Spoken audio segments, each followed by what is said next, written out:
Bisik, bincang asik. Assalamualaikum warahmatullahi wabarakatuh. Halo semuanya, untuk beberapa menit ke depan, kita berdua sebagai anggota Gubuk Literasi akan menemani teman-teman semuanya dalam segmen Bisik kali ini. Nah, kali ini kita collab loh bersama Sisma TV, Ruang Inspirasi. Dan juga karena ini pertama kalinya kita berdua menemani kalian semua, jadi pastinya muncul ada rasa sedikit cemas dan nervous ya kak. Iya bener banget ini dari tadi. Iya bener banget kak. Tapi setidaknya kita di sini jadi belajar kan ya dari pengalaman baru dan menjadikannya pengalaman dan ilmu baru untuk kita berdua ke depannya.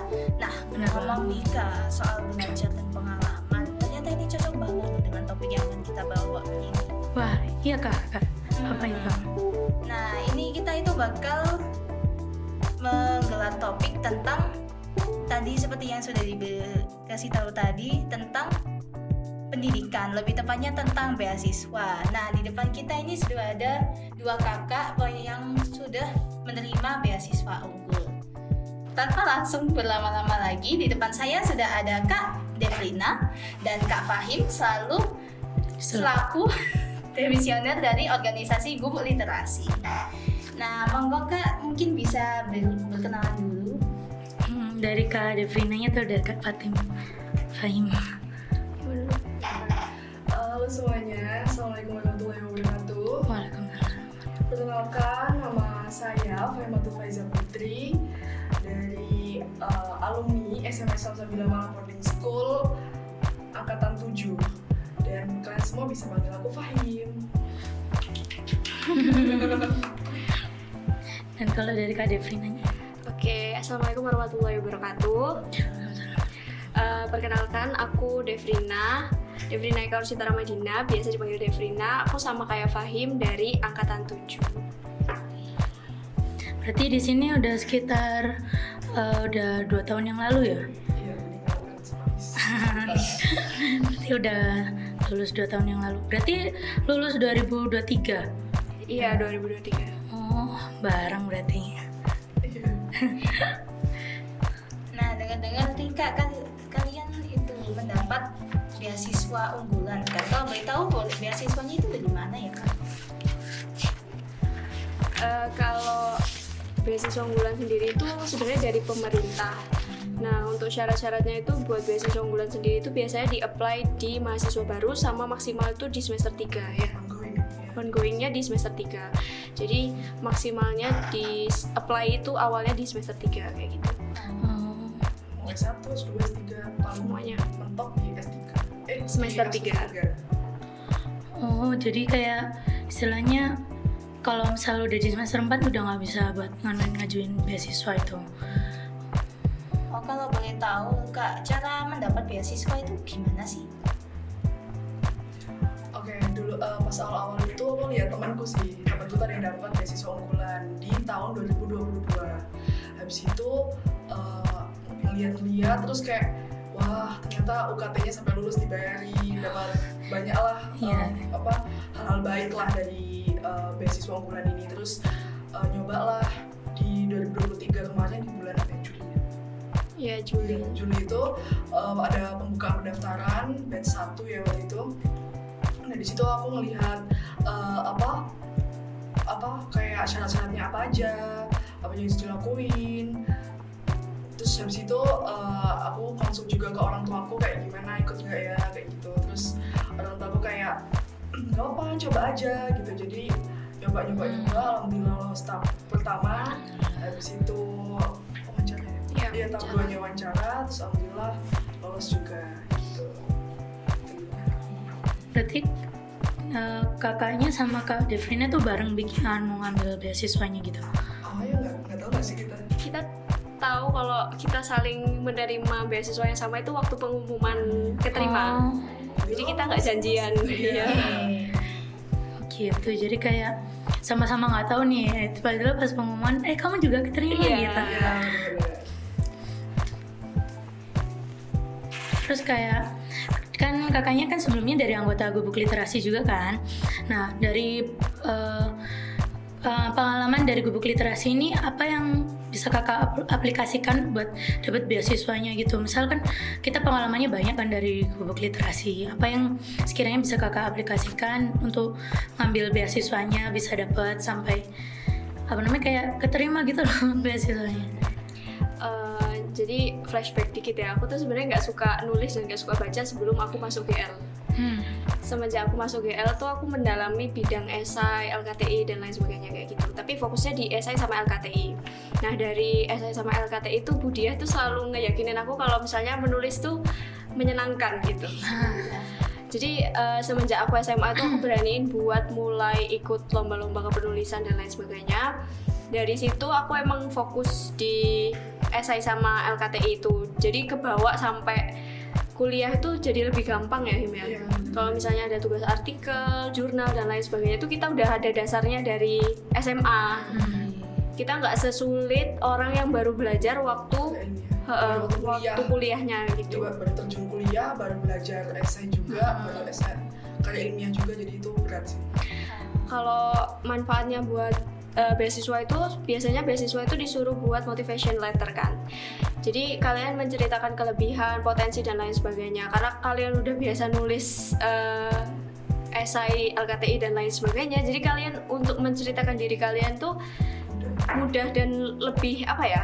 Kayak istilahnya kan kalian udah punya datanya, kayak bukti-bukti kalian pernah mengikuti ini dan lain sebagainya. Jadi kalian lebih gampang gitu sih. Karena udah punya dasarnya. Kalau dari aku waktu itu pernah kita tuh bikin buku kan, di komunitas kita bisa bikin buku. Nah di buku itu kita itu di beasiswa kan suruh buat karya apa yang pernah dibuat. Nah itu aku dulu pernah bikin buku di Gubuk Literasi. Terus juga kita waktu itu pernah ini ada podcast itu, jadi kayak ngomong-ngomong gini juga ke UMM waktu itu. Nah itu kan di tahap 2-nya itu wawancara kan. Nah itu dari Gubuk Literasi itu kita bisa belajar ngomong, belajar Public speaking. Nah jadi dari situ membantu Gubuk Literasi itu membantu banget di public speaking itu tadi. Jadi selain esai, public speaking, terus juga kayak pengalaman lomba. Iya benar. Berarti yang awalnya nggak suka terus jadi karena dipaksa atau kayak dikeyakinin, terus akhirnya jadi kayak ilmu ternyata lumayan ya kalau misalnya untuk kedepannya, apalagi untuk kuliah kan pasti lebih banyak buat nulis artikel-artikel gitu. Jadi kayak udah tahu dasarnya, jadi tinggal gini jadi gampang ngalir aja gitu. Oke. Jadi enak ya Kak, sudah punya bawaan gitu. Iya benar. Nah ngomong-ngomong nih Kak, kakak tadi itu kan bisa mendapat beasiswa karena punya prestasi. Untuk Kak Devlina itu tadi seperti yang lomba ikut lomba tulis esai atau LKTI seperti itu. Nah kalau misalnya kita nggak punya prestasi, itu gimana ya caranya biar kita bisa mendapat beasiswa? Sebenarnya jenis dari beasiswa sendiri itu banyak ya. Jadi kayak ada yang prestasi, ada yang dia tuh nggak mengharuskan punya prestasi. Jadi pinter-pinter kalian milih dan milah jenis prestasi sesuai dengan kemampuan dan juga apa yang kalian punya gitu. Jadi karena mungkin sekarang kalian masih kelas 11 atau masih di SMA, kalau misalnya masih punya waktu, lebih baik kalian cari pengalaman sebanyak-banyaknya, terus ikut-ikut lomba, siapa tahu kan rezeki, nanti bisa apply ke beasiswa yang judulnya prestasi kayak gitu. Nah kalau misalnya udah kelas 12, mungkin bisa apply di beasiswa yang nggak mengharuskan kalian punya prestasi. Kalau misalnya nggak harus punya prestasi itu biasanya volunteer tuh bisa dilampirkan, terus keaktifan di kampus jadi kayak asisten dosen dan lain sebagainya itu bisa. Berarti kayak beasiswa di kuliah itu kayak udah biasa dan mudah untuk didapatkan gitu. Tergantung sih. Tergantung dan sebenarnya beasiswa tuh gampang didapatkan, cuman nggak semua beasiswa itu mau menanggung sampai kalian lulus. Jadi ada beberapa beasiswa itu yang cuman sekali dapat udah kayak gitu. Jadi judulnya tetap awardee, penerima beasiswa, tapi nggak sampai kalian lulus dapat uang atau dapat pembiayaan kayak gitu. Nah, pinter-pinter kalian juga untuk milih beasiswa yang kalian bakal ditanggung sampai lulus, terus kalian juga dapat ilmu dari workshop dan lain sebagainya kayak gitu sih. Gitu berarti kalau yang cuma sekali dapat itu sekiranya berapa lama gitu? Cuman 1 semester aja? Biasanya kalau setahuku tuh iya bisa satu semester bisa cuman 1 kali dapat. Jadi misalnya orangnya menyediakan 1 juta gitu ya, ya udah sekali dapat 1 juta untuk tambahan pembiayaan di semester itu doang gitu. Jadi kita harus pinter-pinter milih beasiswa gitu ya. Benar. Terus juga kemarin ada temanku juga, jadi sama-sama ikut beasiswa ini juga. Dia nggak punya prestasi, dia nggak punya apa, tapi lulus. Ya. Itu kuncinya adalah dia tuh memperkuat di esainya. Iya. Di esainya. Jadi di esainya dia buat sebagus mungkin, benar-benar meyakinkan Kemendikbud untuk kayak aku pantas meskipun aku nggak punya prestasi. Dan di karya di esai itu juga itu kan apa yang akan kita lakukan di masa mendatang nanti ketika kita udah lulus gitu kan. Nah di situ diperkuat esainya, kerangkanya, apa-apanya. Jadi meskipun nggak ada prestasi, berhak mendapat. Dan untuk tahap, kan dia lulus tuh tahap 1. Nah tahap 2-nya diperkuat juga di public speakingnya, ngomongnya bersama pengujinya itu diperkuat kayak saya gini. Jadi gitu. Jadi nggak mesti ada prestasi, bisa juga. Jadi di beasiswa unggulan itu kalau seingatku tuh selain ada prestasi itu ada pengalaman kerja, terus ada karya yang udah dihasilkan, terus esai, sama apa lagi ya Him? Data-data pribadi sih. Jadi kalian kalau misalnya punya pengalaman apapun tuh bisa dilampirin. Jadi kalau misalnya kalian pernah kerja di suatu tempat atau pernah punya karya kayak misalnya di GL ini kan buat buku, itu bisa dilampirkan tapi harus ada buktinya kayak gitu. Terus sama prestasi sama esai sih. Kemarin Fahim esainya tentang apa? Aku esainya tentang yang buku di GL itu aku ulik, terus juga apa aja yang pernah aku ikut lomba. Jadi ini menurutku tuh hal yang paling menguatkan esai adalah ketika kamu punya karya dan itu berguna untuk orang di sekitarmu dulu. Benar.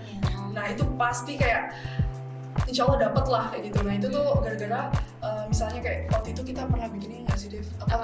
Pupuk itu. Oh iya. Ya, jadi dulu tim Biosti itu pernah buat pupuk, nah itu diperkuat. Pupuk itu kan bisa untuk menyuburkan tanaman. Di sekolah kita juga udah di-apply gitu kan, dan itu berhasil. Nah, jadi nggak melulu tentang masa depan, tapi hal yang di sekitar kita dulu itu kita bisa bermanfaat untuk hal-hal di sekitar kita. Nah, itu bisa juga dimasukin. Berarti pokoknya kita itu harus memiliki sesuatu yang bisa kita banggakan. Benar. Berarti nggak harus prestasi, tapi bisa lainnya. Ya intinya kenapa mereka harus pilih kamu sebagai awardee gitulah. Apa yang kamu punya? Iya. Berarti kayak esai di situ sama public speaking kayak benar-benar harus dikuatkan di situ. Nggak perlu ada prestasi, tapi dua itu harus ada gitu kan. Oke. Terus kan banyak hal yang harus dipersiapkan beasiswa ini Kak, kayak misalnya data-data pribadi, public speaking, DKK gitulah. Terus itu kan kita juga pastinya punya tanggungan tugas dari sekolah. Yang saya dulu pernah ikut KLIAS itu saya agak nggak ikut pelajaran gitu. Nah itu gimana biar kita bisa nyimbangin dan bisa nyusul gitu? Iya kan, apalagi kayak pasti dispen gitu kayak ya Allah ketinggalan pelajaran terus, dan ini gimana ngejarnya, kita juga butuh ini nanti gitu. Kalau cara aku mengorganisir antara lomba sama kuliah itu aku punya kayak buku, isinya tuh kayak hari ini aku ngapain aja, jam segini aku ngapain. Misalnya besok nih hari Kamis gitu kan, nanti malam sebelum tidur aku selalu buat kayak aku harus bangun jam berapa, sholat jam berapa, aku jam segini harus ngapain, kuliah jam berapa. Jadi dari tersusunnya dan terorganisirnya itu semuanya insya Allah tuh bisa jalan dengan baik gitu. Kalau aku kurang lebih sama sih sama Fahim. Jadi kita berdua itu orangnya sama-sama planning banget gitu loh. Jadi semua itu kita tulis, besok itu kita mau ngapain dan lain sebagainya. Dan aku 3 semester ini alhamdulillah belum pernah gak tidur. Jadi selalu tidur jam 10, jam 11 aku selalu tidur.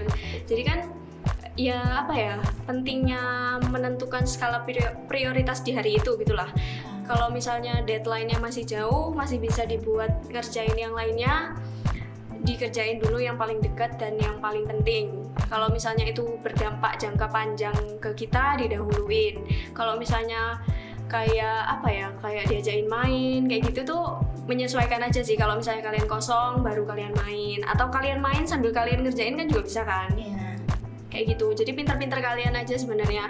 Karena di kuliah itu nggak ada yang bakal ngingetin kalian untuk ngerjain tugas dan lain sebagainya. Jadi kalau misalnya kalian nggak ngerjain ya itu urusan kalian gitu. Kalau misalnya kalian nggak memanfaatkan potensi dan juga privilege yang kalian dapetin sendiri itu bakal sia-sia 4 tahunnya. Nggak ngapa-ngapain. Berarti kayak kita harus mengingatkan diri kita sendiri dengan buku kecil tadi, kayak sekiranya bikin diri kita jadi terorganisir gitu. Iya. Terus kalau misalnya mau bisa itu harus dipaksa dirinya. Kayak pasti kan ada capeknya kan. Iya. Kayak aduh hari ini misalnya kayak aku kemarin mahat kan, kayak aduh hari ini sekolah lagi sampai malam lagi, masih kayak capek banget lah gitu, kayak pengen libur. Itu tuh dipaksa, kayak pasti bisa masa depanku ntar lagi kayak gitu. Jadi kayak ayo Fahim bisa gitu. Jadi itu sih buat penyemangat. Untuk reassurance dari diri sendiri gitu. Terus ada paksaan. Nah karena ini kan kakaknya kan dapat beasiswa unggul nih. Kalau dari segi pandangan kakaknya tuh gimana sih pendidikan di Indonesia gitu? Kayak udah berhasil belum bikin anak negeri ini kayak udah pendidikannya tuh udah berkualitas jadi lebih baik gitu. Kalau dari menurut kakak-kakak itu gimana? Kalau menurut aku sebenarnya di pendidikan di Indonesia ini belum merata ya. Jadi ada yang pendidikannya itu udah istilahnya memadai, ada yang belum. Tapi semua itu terlepas dari itu sebenarnya tergantung sama orang yang masing-masing bisa memanfaatkan privilege atau enggak. Jadi percuma kalau misalnya kalian ada di tempat atau wadah yang bagus tapi kaliannya terlalu kecil di wadah itu. Jadi nggak bisa nggak bisa survive, nggak bisa survive, nggak bisa ngembangin diri. Jadi sebenarnya tergantung sama orangnya masing-masing, dia mau belajar atau enggak, dia mau berkembang atau enggak. Jadi ya gitu. Tadi kan Davina bilang kalau misalnya nggak merata gitu kan. Nah aku tuh salah satu orang yang sekolahnya itu pindah-pindah. Jadi aku pernah sekolah di Medan, aku pernah sekolah di Banda Aceh, dan sekolahku tuh saya di Malang, sekolahnya bagus gitu kan, alhamdulillah. Terus juga pendidikannya baik, bagus, terorganisir semuanya. Dan aku juga pernah sekolah di Medan, sekolah yang kayak seadanya, nggak ada belajar, bahkan kayaknya proyektor juga nggak ada di sana. Jadi beberapa sekolah terpencil di kota kecil. Nah itu tuh tergantung kitanya, benar kata Devina tadi, kita bisa ngembangin diri atau enggak, kita bisa bertahan apa enggak. Dan pasti orang-orang mungkin yang sekolah di Malang sama sekolah yang waktu itu aku di daerah kota kecil itu pasti kan berbeda kan teman-temannya, terus juga daya saing untuk belajarnya. Jadi ya itu tadi harus dipaksa untuk bisa survive dari tahun ke tahun dan di sekolah manapun. Jadi kamu bakal emas dimanapun itu kalau misalnya kamu bisa ngembangin dirimu dan memanfaatkan apa yang di sekitar kamu dengan baik.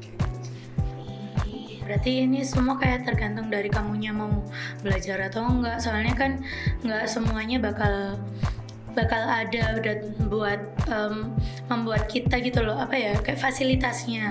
Kalau memang kan kalau fasilitasnya bagus tapi kitanya nggak mau kan juga sama aja. Beda mending fasilitasnya nggak bagus tapi kitanya semangat gitu kan, mau ada semangat buat belajar, ada yang semangat buat meraih cita-citanya juga kan gitu. Jadi pendidikan dimanapun itu dan merata atau tidak merata itu tergantung kitanya. Kan ada juga orang yang kalau misal dirinya tuh merasa aku dapat pendidikan, kan ada gitu biasanya di tren-tren di sosial media kayak kamu dipaksa kuliah sedangkan aku disuruh nggak kuliah kayak gitu kan. Itu kan kayak mengundang masalah juga kan. Kita juga nggak mau dimaksa tapi kita mau gitu, dan kamu difasilitasi kok malah nggak mau gitu kan. Berarti sama aja dengan fasilitas yang kayak kakaknya sebutin tadi, kayak di wadahnya besar tapi kitanya kecil gitu kan, nggak bisa survive gitu. Jadi itu pokoknya beasiswa itu sangat amat berpengaruh berpengaruh ya, sangat amat membantu, tergantung beasiswanya apa. Terus juga kita itu kalau mau dapat beasiswa itu nggak harus berpusat di prestasi doang ya Kak, berarti bisa jadi public speaking, terus dari pengalaman kita yang sebelumnya itu keren sih. Pokoknya kalau ikut lomba ikut-ikut aja, nggak usah mikir Iya. menangnya. Nanti kan karya-karyanya itu bisa dicantumin gitu. Iya, benar. Nah, kalau melihat waktunya itu kayaknya kita sudah hampir di penghujung acara nih Kak. Udah banyak banget yang udah kita bahas mengenai edukasi, pengalaman, dan motivasi belajar yang patut kita tiru ya tentunya. Setuju banget, apalagi tadi kan sempat dikasih tips buat gimana organisir, apalagi nanti buat kita kelas 12 kan pasti lebih padat lagi yang Iya. organisasi, yang belajar buat bisa PTN, terus belum lagi di-spend kalau misal diminta dari sekolah buat ngisi acara atau lain sebagainya. Dan dengan buku notes kecil tadi itu bisa ngebantu banget buat kita. Dan apalagi kalau tugasnya kelas 12 kan juga kita ngejar semesternya kan sebentar, apalagi semester 4 sama 5-nya ya, itu kan deketan. Ini kalau kelas 12 juga udah pada asas, nah habis ini mereka udah mau asat lagi, sedangkan kita kan kelas 11 kan masih enjoy karena masih punya 2 semester di 6 bulan yang pertama dan 6 bulan yang terakhir nanti. Makanya kita juga makasih banget buat kakak-kakak karena udah sempat meluangkan waktunya buat hadir ke sini dan kita tanya-tanyai seputar yang tentang beasiswa, dengan cara memanage waktunya dan gimana pemerataan pendidikan di Indonesia itu. Jadi kayak terima kasih sekali. Oh iya, buat yang belum tahu, GL itu udah mulai produksi buku baru lagi ya. Kalau tahu judulnya itu bisa dibaca, dan kalau mau bisa pesan langsung ke Budia. Oke, sebelum kita mengakhiri segmen kali ini, kita jatuh dulu nggak sih Kak? Udah lama kalian saya kayak Iya. Mungkin teman-teman dan Kak Devina dan Kak Fahim bisa ikut nih. Oke, saya Pim ya. Salam literasi, Aksara membumi. Assalamualaikum